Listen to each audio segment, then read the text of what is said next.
Olá, pessoas. Então, vamos para a aula que eu falei, né, de equilíbrio térmico e equivalente mecânico, né? O que é a questão aqui, né? Vamos escrever aí, então, o seguinte título. Então, bota aí, equilíbrio térmico, né? Então, o que vai acontecer, né?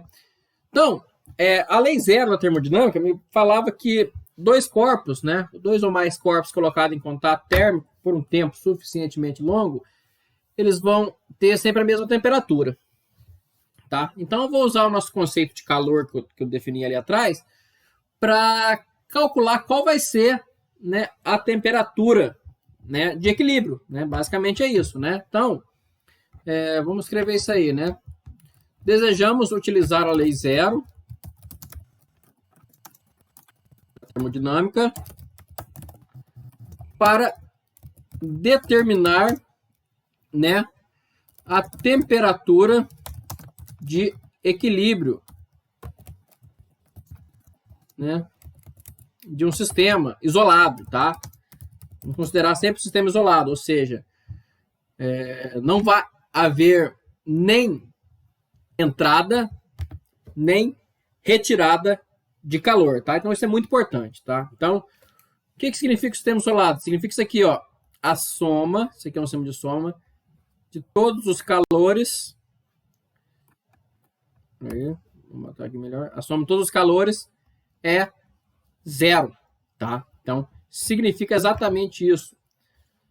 Não tem calor entrando, não tem calor saindo. O que tem, então? Equilíbrio térmico. Única e exclusivamente equilíbrio térmico. Então, a gente pode traduzir isso aqui, né, utilizando as expressões lá de cima para calor, né? Qual que é as expressões de calor?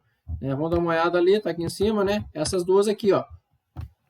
O calor pode ser dado por, se for uma substância pura, calor específico, massa ΔT. Se for uma substância arbitrária, simplesmente capacidade térmica vezes a variação de temperatura, tá ok? Então, a gente vai fazer isso, né? Então, pode colocar assim, Q é igual a C1 vezes M1 vezes ΔT mais C2 vezes M2 vezes ΔT mais uma certa capacidade térmica de um objeto aqui vezes ΔT mais blá blá blá, blá igual a zero. Tá ok? Essa é a expressão que vai me permitir calcular qual é essa expressão que me permite calcular qual é a temperatura de equilíbrio, ou talvez calcular qual é a capacidade térmica se eu souber a temperatura de equilíbrio. Vamos fazer um exemplo, tá? Eu vou dar um exemplo aqui bem simples e vou dar exercícios para vocês fazerem, tá? Então, bota assim, exemplo.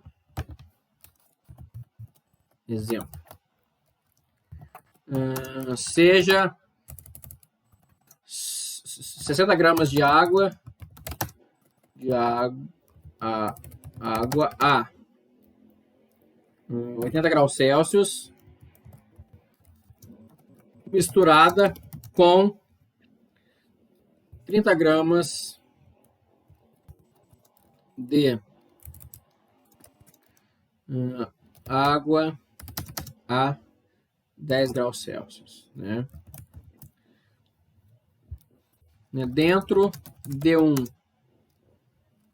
calorímetro também a 80 graus Celsius, né? Então, ele está a 80 graus Celsius, né? Que estava água lá dentro.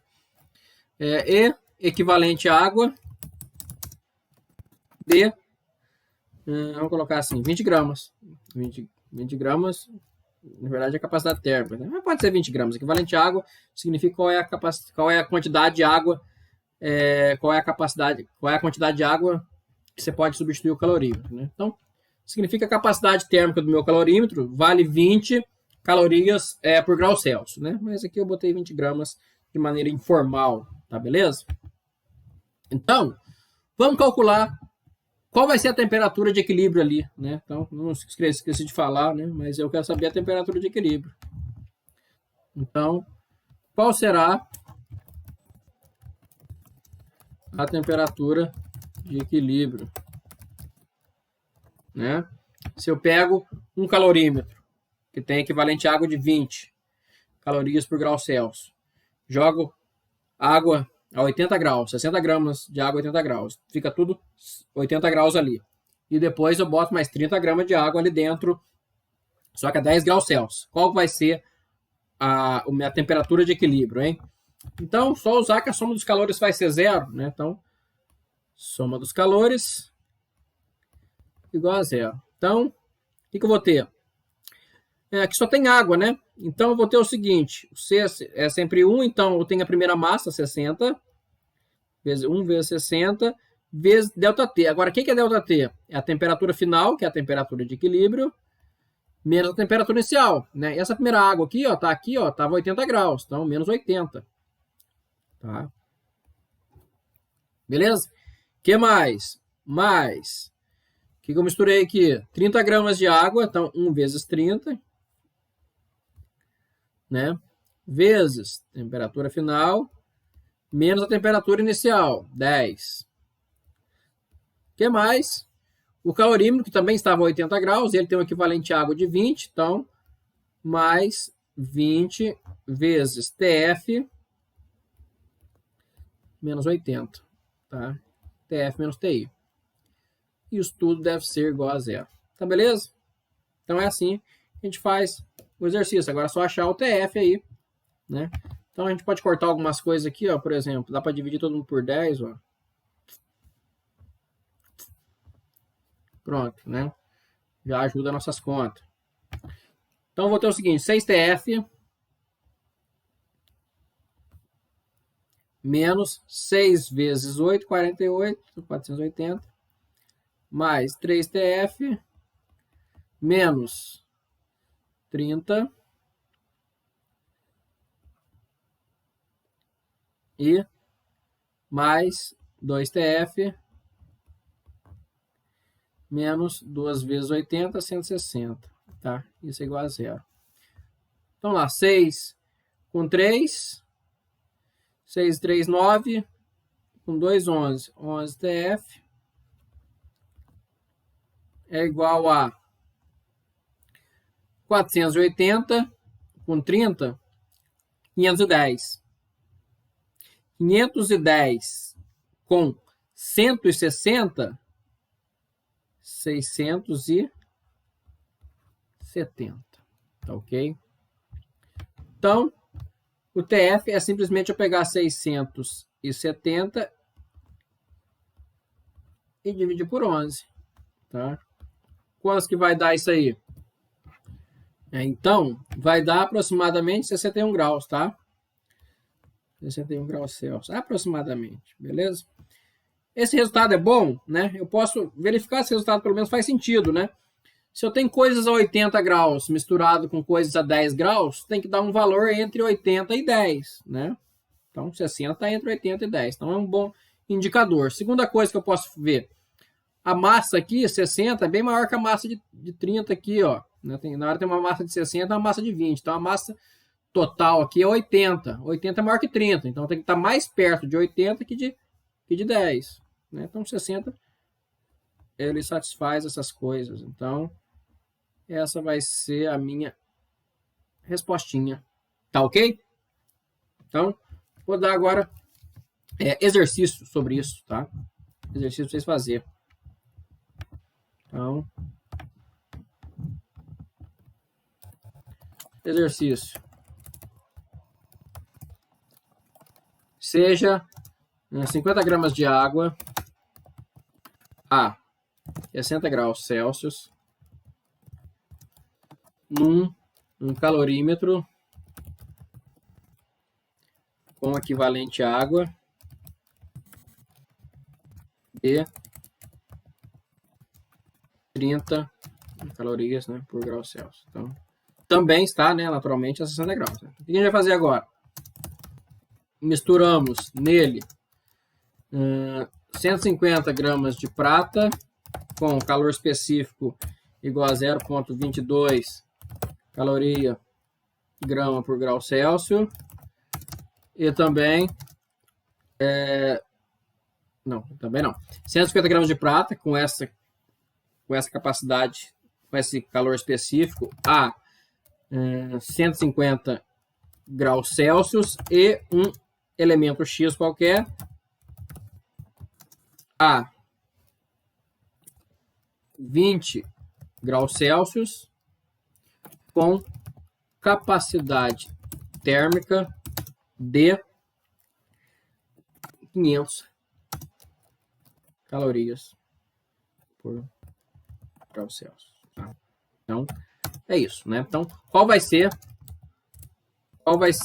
a temperatura de equilíbrio? Temperatura de equilíbrio, tá? Qual vai ser a temperatura de equilíbrio aqui, né? Então, a gente tem 50 gramas de água a 60 graus, num calorímetro que tem um equivalente à água de 30 calorias por grau Celsius. Né? Então, a gente joga lá 150 gramas de prata, 150 graus Celsius, e um elemento X que está a 20 graus Celsius e tem uma capacidade térmica de 500 calorias por grau Celsius, tá? Então, esse é o primeiro exercício. Vamos dar o outro segundo exercício, assim, exercício 2. Misturamos, ou melhor, assim, 100 gramas de água a 80 graus Celsius, está num calorímetro com equivalente à água de 50 graus Celsius, tá beleza? 50 graus Celsius, não é? 50 calorias por grau Celsius. Beleza, agora a gente vai fazer. Misturamos 200 gramas de um material com calor específico igual a 0,4, né, calorias gramas por grau Celsius, e 500 gramas, não, peraí, calor específico de 0,4 a temperatura de 60 graus Celsius, tá? Tem um material X que está inicialmente a menos 10 graus Celsius. Tá? Então, temos um material X que está a menos 10 graus Celsius, né? A temperatura de equilíbrio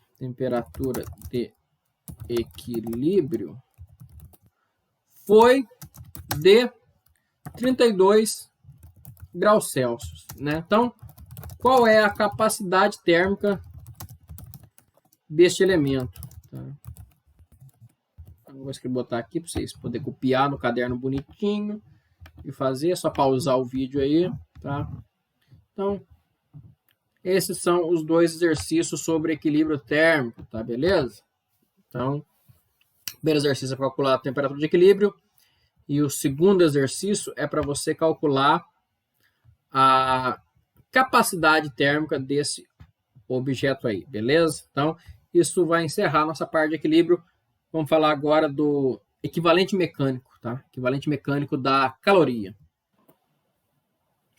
Então, vamos lá. Vamos falar do equivalente mecânico da caloria, que é representado, né, por essa figura aí, tá? A questão é muito simples. A experiência foi feita por Joule, né? Ele pensou o seguinte, bem, calor é energia, claramente calor é energia. Naquela época, a Revolução Industrial já estava pegando, tá? Então, eles já usavam máquinas térmicas para realizar trabalho. Tá? Então, eu podia realizar trabalho com calor. Mas a unidade de trabalho, a unidade de energia é Joule, né? Não tinha o nome de Joule na época do Joule, mas é Joule. E a unidade de calor é caloria. Então, como é que eu vou saber quantas que vale calorias em Joule? Né? Basicamente, é isso, né? Então, ele propôs uma experiência muito simples, assim, né? Simples de pensar, difícil de fazer, na verdade. Que era pegar um sistema termicamente isolado, que você está vendo essa figura aqui. Então, você tinha água né, numa certa temperatura medida com esse termômetro aqui. Então tinha água e você tinha alguns pesos, né, colocados em uma certa altura e você ia soltar esse peso, tá? Esse peso estava amarrado, né, nessas pás aqui, ó, em azul, tá? Então, à medida que ele caía, ele ia girando as pás, né? Como ele girava as pás, né, ele ia aquecer a água por atrito, tá? Então, o atrito das pás com a água fazia ela aquecer. E aí você calcula facilmente qual é a energia mecânica do sistema, né? A energia mecânica é a variação da energia potencial dos pesos, né? Então, se está lá um peso de 10 quilos na altura de 10 metros, então a variação da energia potencial ali, né, que vai ser transformada em trabalho, simplesmente vai ser 10 vezes 10, né, massa vezes gravidade vezes altura. 10 vezes 10 vezes 10, 1000 joules. Tá? Você consegue calcular também a energia cinética de rotação das pás. Tá? Então você consegue calcular a variação da energia cinética. Por quê? Como eles estão amarrados aqui, então isso aqui não vai ser uma queda livre, né? Ele vai cair mais devagar. Enquanto isso ele vai girando aqui. Então ele vai girando. Então você consegue calcular a velocidade que ele chega aqui, né? Consegue calcular não, mas você mede. Qual que é a velocidade que ele chega aqui? Beleza. Ora, ele devia chegar, ele tinha 1000 joules, né, de energia potencial. Só que na hora que ele chegou, né, ele chegou com uma energia cinética de 800 joules. Então 200 joules tem que ser transformado em calor, tá? Então esse foi o pensamento. Você tem a energia potencial calculada, a energia cinética medida, a diferença da energia potencial com a energia cinética não pode ter sumido, tem que ser transformado em calor, né? E aí você ia lá no termômetro e via quanto variou aquela energia, aquela temperatura. Porque se você souber a massa de água que está aqui, você consegue saber qual é a quantidade de caloria que a água ganhou, né? Então a quantidade de caloria que a água ganhou vai ter que ser igual à diferença de energia potencial com cinética. Foi isso que o Joule fez. O Joule fez isso com vários pesos de várias alturas diferentes, né? Ele fez essa experiência mais de 50 vezes para poder fazer uma análise estatística, tá? E ele chegou à conclusão que uma caloria vale 4,18 joules. Tá ok? Vamos escrever isso aí então. Vamos escrever. Anotem o textinho, né? Então, Joule mediu o equivalente mecânico, né, da caloria, né, amarrando, né, pesos a uma hélice que deveria aquecer a água por atrito, tá? Então foi isso que o Joule fez, né? Então, soltando-se as hélices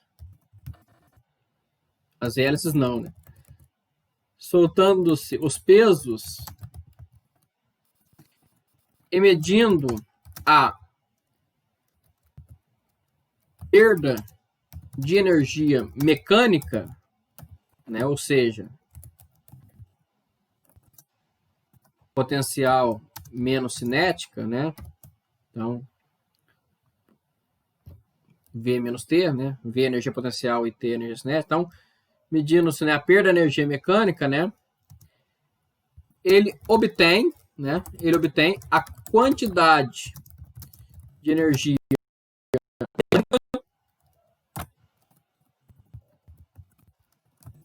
transformada em calor.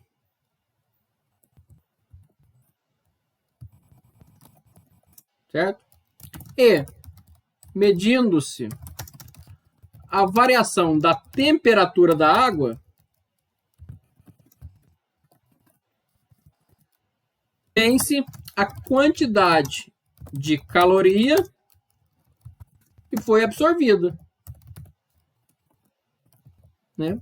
Então, ele media quanto de energia mecânica medida em joule foi para a água e olhava no termômetro, fazia lá Q igual a Cm delta T, ele tem o calor específico, ele tem a massa, a variação de temperatura é dada pelo termômetro, ele tem a quantidade de caloria absorvida.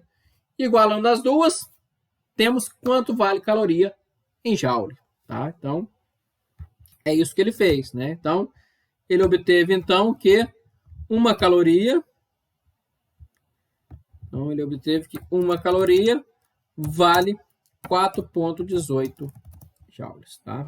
Então, esse é a experiência de Joule. Foi assim que ele mediu, tá? Quanto valia a caloria em Joule, e foi assim que ele ganhou o nome dessa unidade, né? Por essa famosa experiência, tá ok? Então, isso é muito bom. Quando a gente entrar em leis termodinâmicas, a gente não vai falar mais em caloria, a gente vai falar só em Joule. Agora a gente sabe transformar uma na outra. Beleza? Antes de terminar isso aqui, eu vou só fazer uma definiçãozinha aqui importante. Chama reservatório térmico. Tá? A gente vai usar o conceito de reservatório térmico. O que é um reservatório térmico? Reservatório térmico é um objeto idealizado na qual ele não varia a sua temperatura, tá ok? Então, esse é o conceito de reservatório térmico, tá? Ele não existe na prática, né? Porque se você coloca um corpo com temperatura diferente para cima dele, ele tem que dar, né, uma certa variação de temperatura, mas a gente usa desse jeito aqui, né? O reservatório térmico é um objeto idealizado no qual ele pode absorver e ceder calor sem variar a sua temperatura. Tá? Vamos escrever isso aí, então. É um sistema idealizado. Opa, cadê minha letra aqui? É um sistema idealizado na qual ele pode ceder e absorver calor sem variar a temperatura. Então, um exemplo simples, o mar. O mar é um excelente reservatório térmico. O fato de você entrar no mar, você está a 36, o mar está a 20 graus, você não vai aquecer o mar. Na verdade, uma piscina já é suficiente para isso, né? É um sistema idealizado capaz de absorver ou ceder calor sem variar a temperatura. Tá? Então, o conceito de reservatório térmico é muito importante. Por exemplo, você bota uma panela no fogo.